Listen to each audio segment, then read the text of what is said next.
Pessoal, nós tínhamos trabalhado aí o início, a introdução sobre o tecido sanguíneo na aula anterior. Vou fazer uma revisão com vocês para que a gente consiga se situar melhor nesse conteúdo. Qualquer coisa vocês podem estar mandando aí as dúvidas por mim, pelo líder via WhatsApp, eu respondo no próximo vídeo, tá? Bom, esse tecido sanguíneo aí nós dissemos na aula passada que ele é constituído pelo sangue, né? Que esse tecido sanguíneo, que é o sangue em si, ele tem funções básicas que são descritas aí como transporte, regulação e proteção. Que essas funções de transporte, regulação e proteção são desencadeadas aí somente por conta do fluxo sanguíneo. Então, quando eu falo de transporte, por exemplo, estou incumbido esse sangue de transportar gases, ok? Tanto oxigênio quanto gás carbônico ou dióxido de carbono. Absorção de nutrientes pelo TGI, que é o meu trato gastrointestinal. E o transporte de hormônios, que hormônios são mediadores químicos essenciais no comando do funcionamento homeostático aí do corpo. Tá? Então, sem hormônios, que são sinais químicos, eu não consigo desempenhar funcionalidades no meu organismo. Outro tipo de regulação de função é a regulação, perdão. Essa função regulatória ela vai controlar tanto o pH sanguíneo quanto a temperatura, né? Vai deixar esse sangue aí em torno de 38 graus de temperatura por conta de moléculas da água. Se tiver menos moléculas de água, essa temperatura tem uma tendência a subir, ainda mais em períodos de infecciosidade. Em relação à regulação do pH, é sempre lembrar que esse pH sanguíneo ele vai ter uma numeração mais neutra, porque ele fica entre 7,35 a 7,45 na minha escala de potencial de hidrogênio. Então, isso aqui me classifica como que? Um sangue levemente alcalino e muito mais neutro. Tá? Então, nosso sangue ele vai transitar entre uma alcalinização e uma neutralidade. Quando eu falo em fator de proteção, eu tenho que pensar, primeiramente, na formação de coagulação, tá? E na proteção imunológica. Quando eu falo de coagulação sanguínea, é quando ele vai criar o quê? O tamponamento daquilo que foi fragmentado através da cascata de coagulação. Inclusive, vamos ter uma proteína aqui que está circulante no plasma, que é a fibrina, que vai entrar em ação para poder auxiliar nisso. Essa fibrina, por si, ela vem aí em contrapartida da formação do fibrinogênio. Tá? A gente vai ver isso em outro momento. E quando eu falo de função de proteção sanguínea, né, porque esse sangue ele carrega aí os agentes imunológicos, que são os leucócitos, e que muitas vezes esses leucócitos também produzem aí o que nós chamamos de anticorpos. Né? Esses anticorpos aí são as globulinas ou imunoglobulinas que são produzidas por esses leucócitos para poder combater um agente microbiológico que é nocivo. Das características desse sangue, eu quero que vocês gravem bastante a constituição corporal dele, né?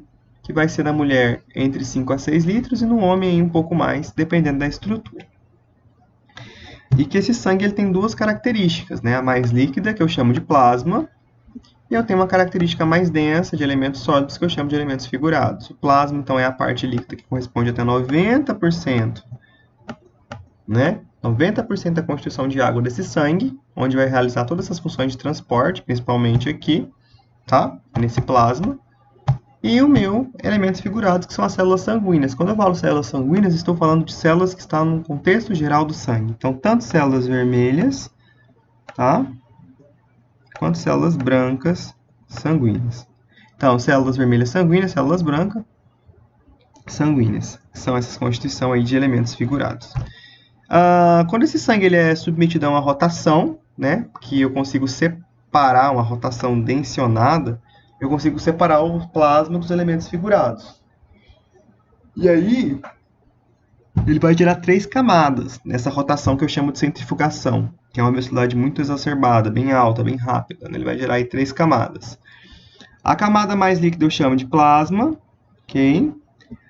A camada intermediária vai ser uma névoa ou camada de leucócitos, e a camada aqui de elementos figurados, que é a massa densa, que eu chamo aí de aglomerado de plaquetas e eritrócitos, que são as hemácias, que vão constituir o que nós chamamos de volume corpuscular sólido, que é o hematócrito do sangue.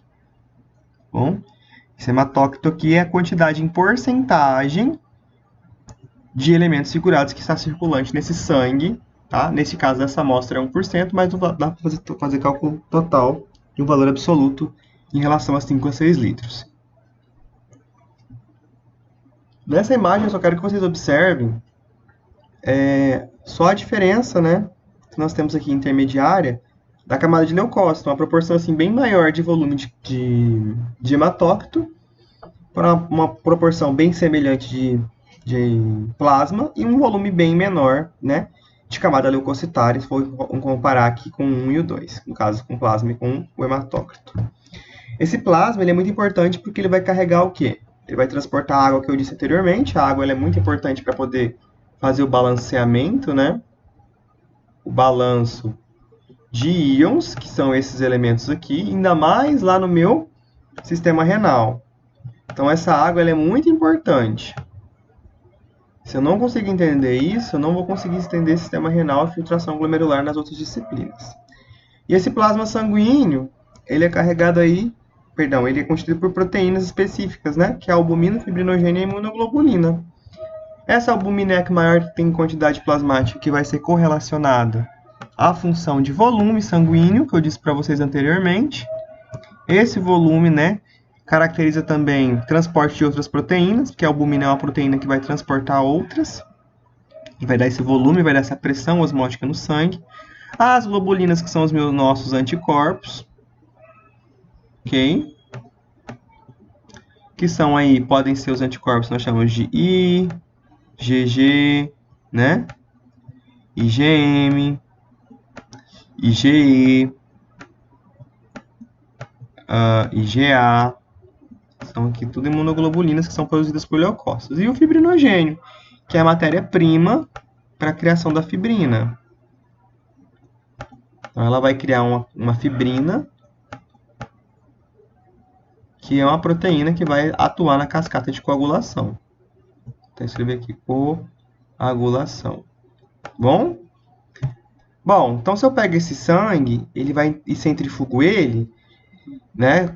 Submeto ele a uma velocidade gravitacional, eu consigo fazer com que, através dessa gravitação, o meu coágulo se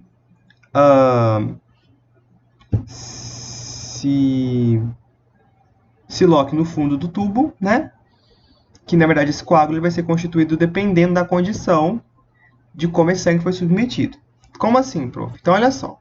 Eu tenho a formação de soro e plasma. Quando eu utilizo a utilização ficou ótimo, né, gente? Quando eu utilizo um mecanismo de anticoagulação, ou seja, eu utilizo um anticoagulante, eu sempre vou ter como resposta um plasma. Por quê? O anticoagulante ele vai atuar dentro daqui do plasma sanguíneo, anulando a fibrina.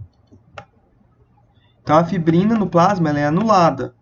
Por isso que o sangue mantém líquido, e aqui eu não vou ter, então, coágulo, porque o coágulo só é uma formação de quando eu tenho a atuação da fibrina, que é gerado através do fibrinogênio. Já o soro, que não tem anticoagulante, vai ter, então, um coágulo como resposta do fundo, né? Porque eu teve a atuação da fibrina, porque não foi exposto a um tipo de anticoagulante, tá? Então, olha só, nós temos aí que o plasma não possui componentes de coagulação, como fibrinogênio e fibrina, e o soro possui, né, componentes de coagulação. Então, se você tem um tubo com plasma sanguíneo, não tem fibrinogênio, né?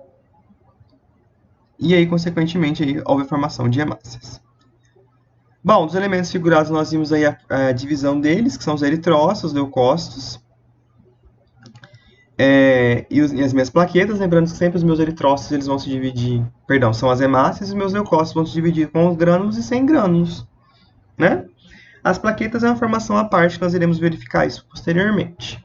Então, aqui eu tenho uma imagem bem clássica da formação das minhas células do tecido sanguíneo. Aqui eu estou falando, então, de células no geral, tanto branca quanto vermelha. Posso observar as pigmentações vesiculares em algumas, como, por exemplo, neutrófilo, eosino, basófilo, que eu vou caracterizar, então, como leucócitos granulares. Tá? Neutrófilo, eosino e basófilo. Bom, onde essas células aqui sanguíneas vão ser formadas? Elas vão ser formadas na medula óssea, ok? Mas, a princípio, no período gestacional, elas vão ser encaminhadas aí, primordialmente pela formação do saco vitelíneo. E depois, outras estruturas vão ser responsáveis por essa formação, que é o fígado, baço e timo, linfonodo, e depois, 3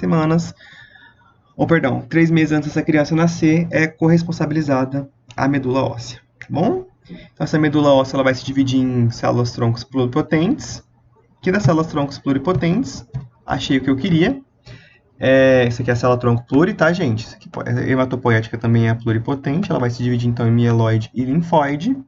As linfóides vão originar o que nós chamamos de linfoblasto, que desse linfoblasto serão segmentados de divisões e formarão os linfócitos T e B plasmócitos, que vão atuar na imunidade diretamente.